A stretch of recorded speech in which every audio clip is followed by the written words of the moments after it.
صل على سيدنا ومولانا محمد وعلى سيدنا علي وسيدتنا فاطمة وسيدتنا زينب وسيدنا حسن وسيدنا حسين وعلى آله وصحبه وبارك وسلم وسيدتنا زينب وسيدنا حسن.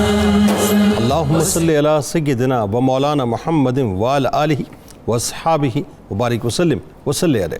دنیا کے تمام دیکھنے والوں کو، تمام چاہنے والوں کو، تمام پیار کرنے والوں کو، اور جہاں جہاں تک اس وقت میری آواز کو سنا اور مجھے دیکھا جا رہا ہے، جنید اقبال کی جانب سے انتہائی محبت کے ساتھ السلام علیکم. ایک بار پھر ناظرین، آپ کو پر نور صبح میں صبح نور کے ساتھ میں دل کی گہرائیوں سے خوش آمدید کہتا ہوں. اور آئیے بلا توقف چلتے ہیں حضرت ابو انیس محمد برکت علی علیہ رحمہ کی تالیف اسماء النبی کریم صلی اللہ علیہ وآلہ وسلم سے رسول اللہ صلی اللہ علیہ وآلہ وسلم کا ایک اسم مبارک پڑھنے اور سننے کی سعادت حاصل کرتے ہیں. سیدنا الناصح صلی اللہ علیہ وآلہ وسلم، ہمارے سردار، نصیحت فرمانے والے، درود و سلام بھیجے اللہ آپ صلی اللہ علیہ وآلہ وسلم پر، آپ صلی اللہ علیہ وآلہ وسلم کے آل پاک پر اور صحابہ کرام رضوان اللہ تعالیٰ علیہم اجمعین پر. حضرت علی کرم اللہ وجہ الکریم سے روایت ہے کہ حضور نبی کریم صلی اللہ علیہ وآلہ وسلم نے ارشاد فرمایا کہ جسے یہ پسند ہو کہ اس کی زندگی طویل ہو، رزق کشادہ ہو اور موت کی سختی سے محفوظ رہے، تو وہ اپنے اندر اللہ کا ڈر پیدا کرے اور رشتوں کو ہمیشہ جوڑے رکھے. ہمارے ساتھ رہیے ناظرین، کیونکہ دو انتہائی خطرناک ترین کینسرز ایسے ہیں جن پہ آج بات کریں گے، جو اگر وجود کے ساتھ چمٹ تو صرف فرد ہی کو تباہ نہیں کرتے، بلکہ فرد سے جڑے ایک ایک رشتے کو اذیت کی بھٹی میں جلا کر مکمل طور پہ خاک کر دیا کرتے ہیں. ان میں سے ایک شراب کا کینسر ہے. ناظرین بہت توجہ سے آج اس پروگرام کو آپ نے سننا ہے، کیونکہ یہ میرا خیال ہے کہیں نہ کسی گھر کا مسئلہ ضرور ہے. تو ایک شراب کا کینسر ہے اور دوسرا جوئے کا کینسر ہے، جو اللہ کے نزدیک انتہائی ناپاک اور شیطانی کام ہیں. شراب اور جوئے کی نحوست کا اندازہ ناظرین اس بات سے لگائیں کہ اللہ تعالیٰ نے اس کو شیطانی کام فرمایا اور بت پرستی کے ساتھ بیان کیا ہے، اور پھر یہ وہ بدترین عمل ہے جو عداوت اور کینہ ڈلوانے کا ذریعہ ہے، جو اللہ کے ذکر سے اور نمازوں سے روکنے والا اور انتہائی شر انگیز کام ہے. یعنی دنیا بھر میں آپ سن کے حیرت زدہ ہوں گے کہ شراب نوشی کرنے والے افراد کی تعداد تقریباً 2 بلین بنتی ہے. یعنی 7.5 ارب کی آبادی میں تقریباً 2 ارب افراد شراب پیتے ہیں ناظرین، جن میں 63% مرد ہیں. اس میں کوئی دوسری رائے نہیں ہے ناظرین کہ شراب بنیادی طور پر ام الخبائث ہے. یعنی جتنی بھی خباثتیں ہیں ناظرین ان کی ماں ہے. جتنی بھی خباثتیں وہ جنم ہی بنیادی طور پر شراب کی کوکھ سے لیتی ہیں، جو ہر طرح کی اخلاقی، سماجی، معاشرتی برائیوں کے ساتھ ساتھ کئی مہلک بیماریوں کا بھی سبب بنتی ہے. اور انہی وجوہات پر اسلام نے اسے مکمل طور پر حرام قرار دیا ہے. اسلام ناظرین الحمدللہ یہ ہمارا پرائیڈ ہے، اور ہمیں اس پرائیڈ کو بار بار اون کرنا چاہیے کہ وہ دین فطرت ہے، یعنی نیچر کے بالکل قریب ہے. دین اسلام اپنے ماننے والوں میں پاکیزگی و پاک بازی، عفت و پاک دامنی، شرم و حیا اور راست گوئی اور راست بازی جیسے اعلیٰ صفات دیکھنا چاہتا ہے، نہ کہ بے شرمی، بے حیائی، بے عقلی، بدگوئی اور بے روی جیسی رذیل و ملعون عادات کی کھائی میں گرانا چاہتا ہے. میل آن لائن کی ایک رپورٹ ناظرین میں آپ کے سامنے رکھتا ہوں، جس کے مطابق سائنسدانوں نے تحقیقات کے نتائج کے مطابق بتلایا ہے کہ شراب نوشی کی عادت انسان کے جینز اور ڈی این اے کو ہمیشہ کے لیے تباہ کر دیتی ہے، جس سے آدمی کئی طرح کے جان لیوا کینسرز کا شکار ہوتا ہے اور موت کے منہ میں چلا جاتا ہے. شراب انسان کے لیے دین و دنیا دونوں اعتبار سے انتہائی نقصان دہ ہے، اور ایک طرف تو وہ اللہ کی ناراضگی کو خرید کر دنیا و آخرت کو برباد کر لیتا ہے، تو دوسری طرف مختلف قسم کی مہلک بیماریاں اس پہ لاحق ہو جاتی ہیں جو ہلاکت کا سبب بنتی ہیں، اور بسے بسائے گھر جو ہوتے ہیں ناظرین وہ مکمل طور پہ تباہ ہو جاتے ہیں. آج ہمارے معاشرے میں شراب نوشی بدقسمتی سے صاحب عام ہو چکی ہے، بلکہ یوں کہیے کہ فیشن بن گئی ہے، بلکہ یوں کہیے کہ اسٹیٹس سمبل بن گئی ہے. خاص کر نوجوان نسل اس لت کا بڑی تیزی سے شکار ہو رہے ہیں ناظرین۔ عالم یہ ہے کہ لوور کلاس سے لے کر اپر کلاس تک لوگوں کی بڑی تعداد اس کا شکار ہے۔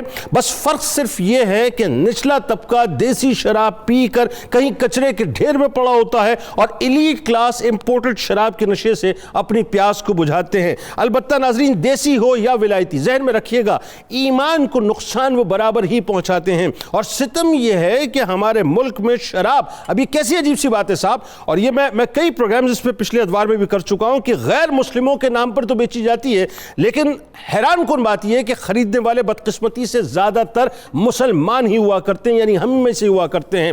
ناظرین کرام، شراب نوشی کرنے والا نہ صرف اپنے خاندان کے لیے بوجھ بنتا ہے بلکہ وہ سماج کے لیے بھی ایک مکمل طور پہ ناسور بن جایا کرتا ہے۔ گھریلو زندگی برباد ہو جاتی ہے، سماجی مقام تباہ ہو جاتا ہے۔ شراب وہ زہر ہے جو انسان کی عقل کو مکمل طور پہ معاف کر دیتی ہے، صحیح اور غلط، اچھے اور برے کا تمیز یا اس کا جو فرق ہے ناظرین وہ ختم ہو جاتا ہے۔ شراب پینے والا بے مروت ہو جاتا ہے، انسان کی عقل اس حد تک معاف ہو جاتی ہے کہ وہ حیوان بن جایا کرتا ہے، چنانچہ اس سے جانوروں جیسے کام ہی سرزد ہونے لگتے ہیں۔ بے شرمی اور بے حیائی کی کوئی انتہا نہیں رہتی، یعنی شراب پینے والا پہلے شیر کی طرح دھاڑتا ہے، پھر لومڑی کی طرح وہ چالاکی دکھاتا ہے، اور پھر قدم لڑکھڑانا، زبان لڑکھڑانا، چکر آنا، فیصلے کی کمی، یکسوئی سے کام نہ کر پانا، یادداشت کا کھو جانا، مستقل سر درد، کینسر، جگر، معدے وغیرہ کی خرابی ناظرین جیسے موذی امراض جو ہے اس کو لاحق ہو جاتے ہیں۔ اور عالم یہ ہوتا ہے کہ جان بوجھ کر اپنے آپ کو نقصان پہنچاتا ہے، ایون وہ خودکشی تک چلا جاتا ہے۔ حضرت ابن عباس رضی اللہ تعالیٰ عنہ سے روایت ہے کہ دائمی طور پر شراب پینے والا اگر مر گیا اسی حالت پہ تو دربار خداوندی میں اس طرح آئے گا جیسے ایک بت پرست آیا کرتا ہے۔ اسی طرح جوا بھی ناظرین ہمارے معاشرے کو دیمک کی طرح چاٹ رہا ہے، جس کے جال میں پھنس کر کئی گھرانے اپنے آپ کو تباہ کر چکے ہیں۔ حلال مال اور حرام مال کی تخصیص ختم ہو جاتی ہے، کس مال سے وجود سینچا جا رہا ہے وہ سوچ ختم ہو جاتی ہے۔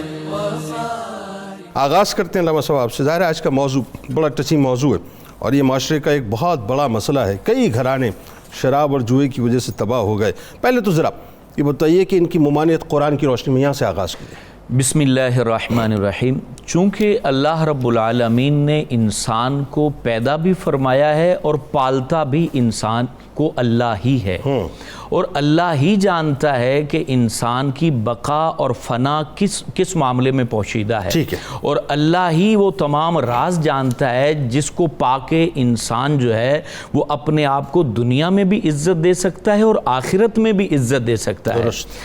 اب صحابہ کرام علیہم رضوان نے چونکہ وہ تمام راز حضور جان رحمت علیہ السلام کی زبان سے جانے بذریعہ وہی جو حضور صلی اللہ علیہ وسلم کے دل پر اللہ تعالیٰ نے اتارے، صحابہ کی یہ کوشش ہوتی تھی کہ ہر وہ بات پوچھی جائے جس کا تعلق ان کی زندگیوں سے ہوتا تھا، چونکہ عرب معاشرے میں شراب اور جوا اس وقت عام تھی۔ اس کو ڈیفائن آپ نے کرنا ہے، شراب اور جوا کیا ہے؟ یہ بھی شراب کہتے ہیں، حضرت عمر رضی اللہ تعالیٰ عنہ خود بتاتے ہیں کہ شراب اس دور میں جو، اناج اور پھلوں سے، مطلب یہ ہے کہ کھجور اور انگور سے تیار کی جاتی تھی، یعنی ہر وہ لیکوڈ چیز جس کے اندر نشہ ہو اس کو شراب کہتے ہیں۔ اور پھر حضور علیہ السلام نے پھر بتا دیا کہ ہر وہ چیز جو نشہ دیتی ہو وہ تمہارے اوپر حرام ہے، اور جوا ہر اس کھیل کو کہتے ہیں جس میں یہ بات طے کی جائے کہ ہارنے والا جیتنے والے کو شرط میں مقررہ چیز دے گا۔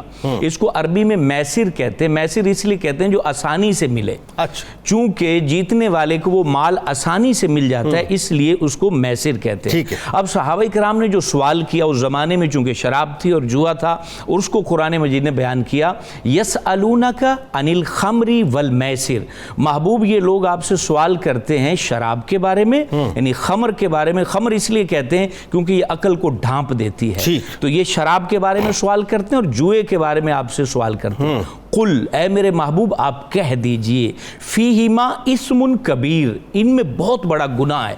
اور پھر چونکہ اس وقت سوسائٹی کے اندر ان سے لوگ فائدہ بھی اٹھا رہے تھے، شراب بیچتے تھے، اور اسی طرح جوا ہوتا تھا تو لاٹریاں نکلتی تھی، میلے ہوتے تھے اور اس سے پیسہ کمایا جاتا تھا۔ اس کو پھر اللہ نے بیان کیا منافع للناس، اس میں لوگوں کے لیے نفع ہے، ظاہری نفع جو تمہیں نظر آتا ہے، لیکن وَإِسْمُهُمَا